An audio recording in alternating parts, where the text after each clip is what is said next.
In lesson 2.1, we're going to pay special attention to graphs and coordinates.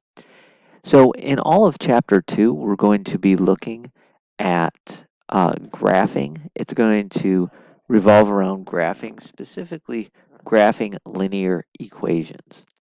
And lesson 2.1 gets us started. So we're going to start out by being able to graph points. And what I want you to understand is we're going to graph an ordered pair. We're going to use the rectangular coordinate system. And basically what that is, it's two intersecting number lines. So we're going to have a number line, which is we call our x-axis. That's almost always viewed horizontally. And a number line, which is our y-axis, and that almost always goes vertically. Okay? And each ordered pair that we're going to be given, for instance, the ordered pair 2, comma 2, is going to be placed on a point in our rectangular coordinate system. I'll talk about these numbers here, these Roman numerals, in just a moment. So here we can see a bunch of ordered pairs plotted on that rectangular coordinate system. Some people call this the Euclidean plane as well.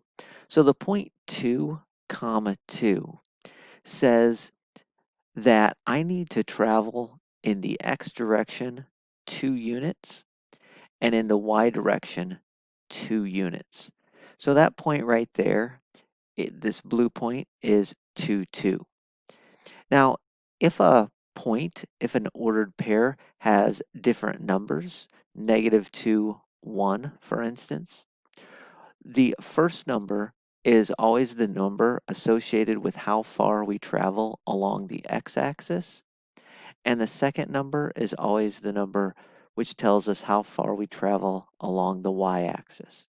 So for instance, -2, 1 means I need to go -2 in the x direction. So again, our horizontal axis is the x-axis. So if I start at 0, I go -2, that's left. And then 1 in the y direction means I go up 1. So -2, 1 is this point right here. -3, -1 means I travel left 3 units on the x-axis. And -1 means I go down 1 unit on the y-axis. Notice that negative in the x direction is left. On the x direction, positive is right. In the y direction, positive is up and negative is down. So for instance, 4, -1, that's a positive 4 in the x direction. So we start at this point right here. We start at where both the x and y axes are zeros. We're going to go 4 units to the right. And then -1 in the y direction means we go down 1. So 4, -1 is this point here. And that's always how we're going to do it. Notice that I started at this point here where we had a 0 in the x direction and a 0 in the y direction. That point is a very special point called the origin. We always start our count from the origin. Now, one more thing about the actual rectangular coordinate system. Notice that my x-axis, my horizontal axis, my x-axis, and my y-axis, my vertical axis, split the rectangular coordinate system into 4 what we call quadrants. So these 4 parts of the rectangular coordinate system are quadrants. And so anything in this quadrant over here means we've went positive in the x direction and positive in the y direction. This quadrant here, where we have positive x's and positive y's, is called the first quadrant. And then every other quadrant, here we've labeled them with Roman numerals. we can count in a counterclockwise manner. So 1 is the upper right, that's positive, positive. 2 is over here, where we have negative x values and positive y values.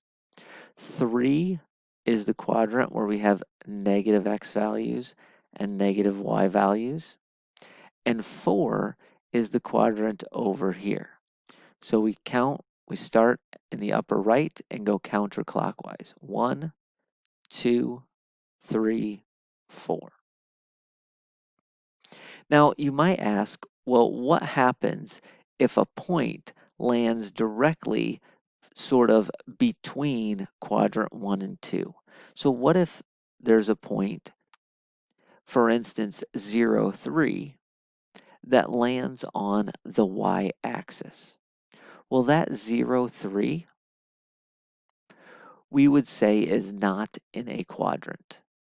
All right, so anything that lands on either the y-axis or the x-axis is between two quadrants. And you'll always be able to tell that because one of the values, either the x value or the y value, will have a 0.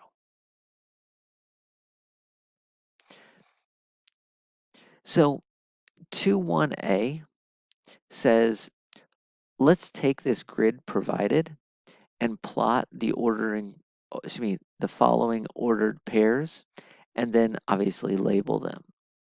Okay? So I want you to push pause on the video if you can, and go ahead and try to do that. And then if you would, try to answer questions 4 and 5 as well, true or false questions there. I'll give you about 5 seconds and then I'll go ahead and do it.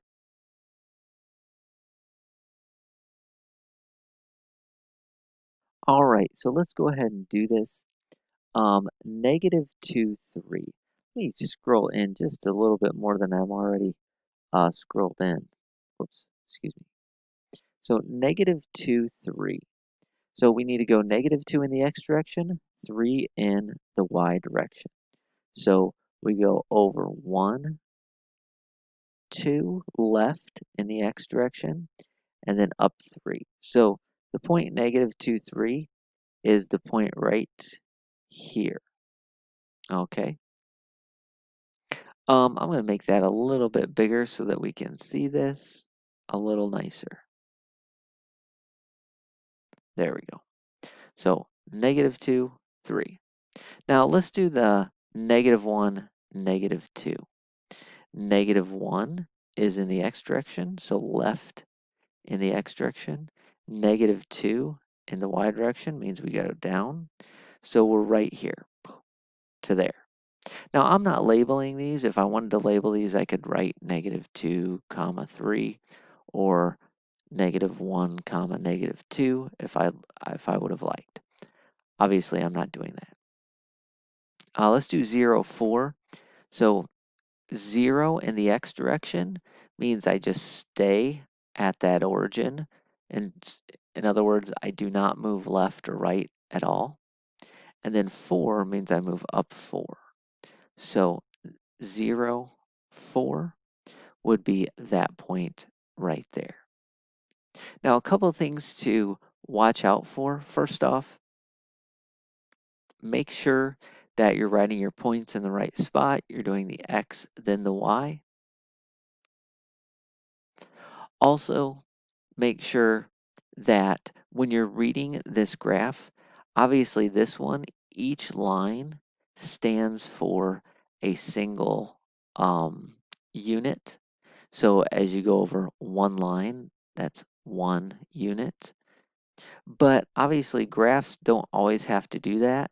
If you look at some of the graphs on Desmos that we've done or in our book, like one little unit might be, or excuse me, one line jump might be a half of a unit, or one line jump might be 2 units.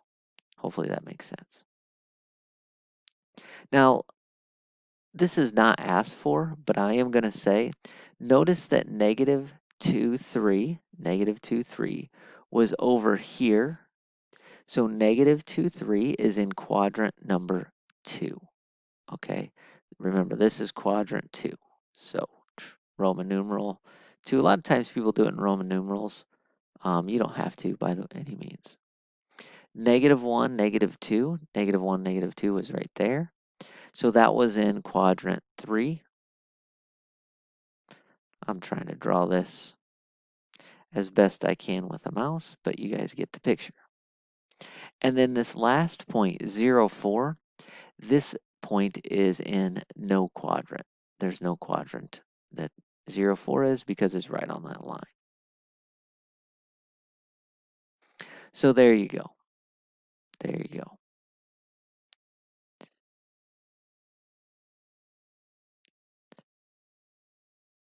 I apologize. I thought I had that. Okay. So let's do this. True or false, negative 3, 0 is in quadrant 2. Well, negative 3, 0 is right here where my cursor is. That is not in quadrant 2 because it is between quadrants 2 and 3. It is not in a quadrant. So the correct answer there would be false. And then true or false, the point 0, 0 is called the origin. That is true.